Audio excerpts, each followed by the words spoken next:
Happy Wednesday. I am really excited about giving you some real strong information, some knowledge here. Something that we saw in the beginning of COVID back 2020, early part of COVID in the spring, we saw there was a lot of people that had questions about whether they could get out of a contract once the pandemic hit. So we're going to talk about something called force majeure, and we're also that's actually in the contract. So I'm going to read that line by line. We're going to talk about that. So that's really one thing we have to watch out for when we're putting together an offer and we're accepting contracts and that type of thing. So a little bit of understanding from the seller side, a little bit of understanding on the buyer side. Obviously, being a broker in real estate for realty executives in the villages over the last 18 plus years has helped in some knowledge. But this is a recent change. This actually changed June of last year of 2021, where they changed some of the verbiage. They changed several things in the contract.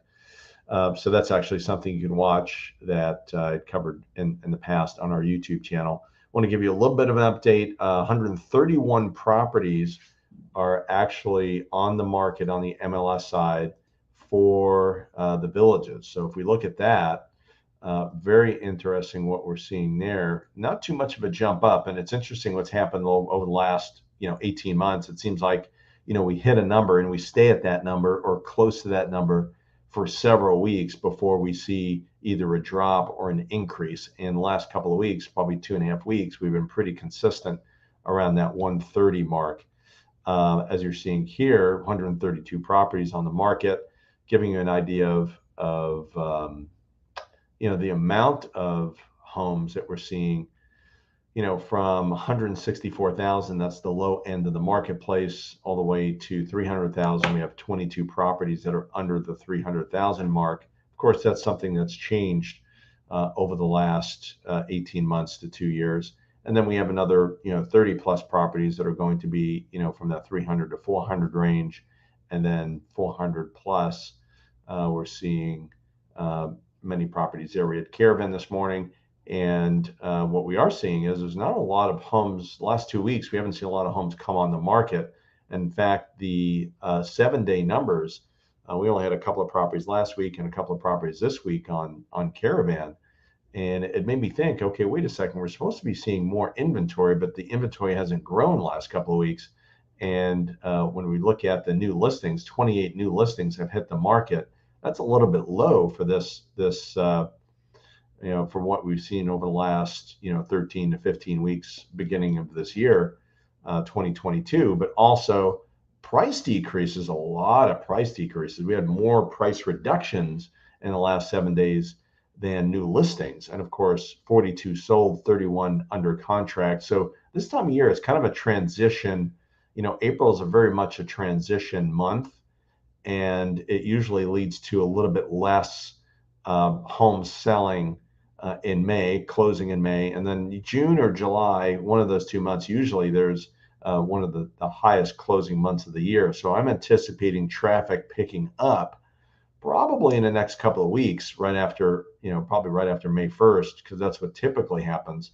So we'll keep an eye on that. So just to give you an idea, historically in the villages, most of the traffic usually picks up, in May, because, after Easter, you start getting a different clientele, people that have been snowbirds, usually have left or are about to leave, and then it transitions into the year-round type of homeowner.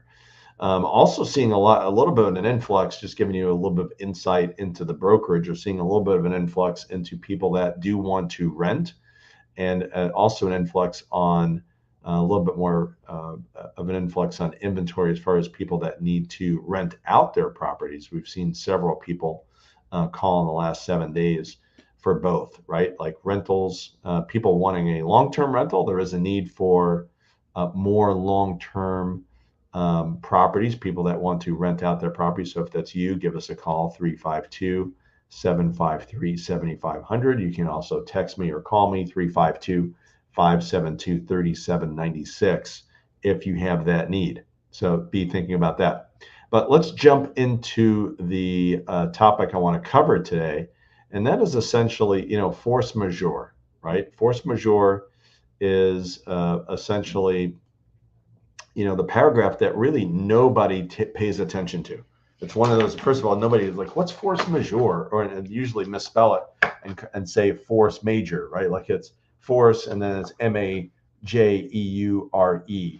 And it made me think about, okay, what happens if there's a disaster in the villages? And we've had this, I don't remember the year, I think it was 7, 8, or 9, or 10. I don't remember what year. We've been here since '04. There was a year where a tornado came through, went through right through Wildwood and destroyed many of the homes um, in the village of Caroline.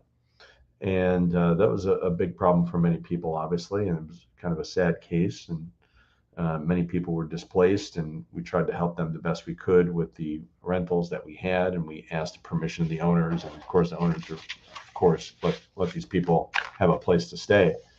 Um, but I will tell you that it doesn't come into play hardly ever, but it is something, usually when you're buying a home, there could be a little bit of fear involved. What if this happens, that kind of thing. And the reality is if you don't, if your property that you're trying to buy, or God forbid, the home that you're trying to sell, gets damaged by, hurricane or tornado or flood or that type of thing. And it doesn't typically happen. Hurricanes here, since we're in the middle of the state, I remember seeing and hearing about a study that was actually done in Marion County, just the north part of the villages and north of the main part of the villages, north of Sumter Landing and Spanish Springs, where they said, for Category 5 were to hit Daytona Beach and Ormond Beach and comes in this direction, then they wouldn't cause everybody to evacuate. So in other words, it would turn into like a Category 1 or 2, and not that that's insignificant, but it's not complete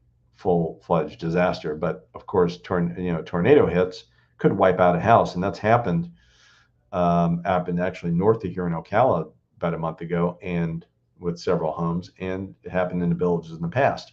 So it's not something that we're constantly worried about, but it is something that, if you're wondering what happens, this is what happens. So I'm going to read. It's actually, and by the way, when you're connecting with your realtors, make sure that they explain everything in the contract. And I think this is one thing that's really important. So it's actually paragraph G 532 through 545, and it talks about buyer and seller should not be required to exercise or perform any right or obligation under this contract, or be liable under any of the each other for damages, so long as performance or non-performance of the right or obligation, or the availability of services, insurance, or required approvals essential at closing.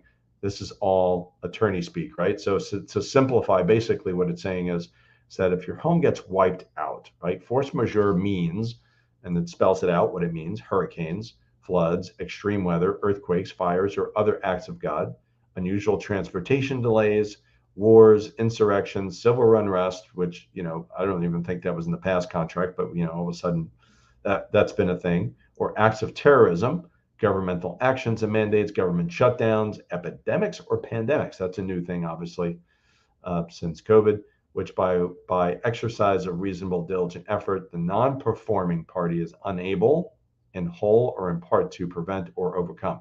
So if you do not have a home to sell because it's been wiped out, obviously you're not liable. And if you cannot make it to the closing because some kind of government shutdown, pandemic, epidemic, that type of thing, you can't leave. We've seen that in the past. It's not something we ever would have thought would be a thing, but of course now, 2 years later into this, it is something that we've seen. So that's basically what it's saying, and that the escrow money shall be returned if, let's read this a little bit more, will be extended a reasonable time. So the closing date shall be extended 7 days after force majeure. So if you can't make it because of government shutdowns, you got 7 days to 7-day automatic 7-day extension. However, such force majeure continues to prevent performance of this contract more than 30 days beyond closing date. So if it gets past that 30-day period, well, the government shut down and nobody's able to move, or the home is no longer in existence, then either party may terminate this contract by delivering written notice to the other, and the deposit shall be refunded to the buyer, thereby releasing buyer and seller from all further obligations under this contract. So in essence, you don't have to sell your property if it no longer exists.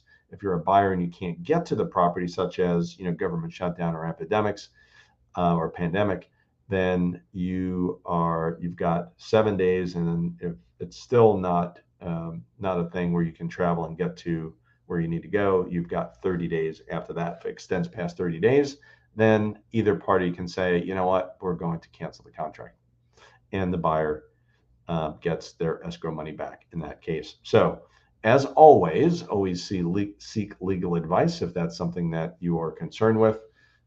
We've got great real estate attorneys that know the contracts really well. I'll give you a couple of recommendations there. And if you have questions, let me know. You can text me as well. And just know that if you're buying, and this is obviously for the state of Florida, this is a Florida real estate contract. So if you have questions about it, have your realtor, have your broker explain what is this. If they can't explain it or don't feel comfortable doing it, obviously getting a real estate attorney to explain it in depth makes a lot of sense as well. There are plenty of people that will do a contract review for you for a minimal amount. It's not an arm and a leg. So that's a thing. So if you need help with that, let me know. And that's what happens if there's a disaster in Florida when it comes to real estate and the real estate contract. So once again, Glenn Stein, Realty Executives in the Village, is broker. And please subscribe. That'd be absolutely fabulous. Okay, take care.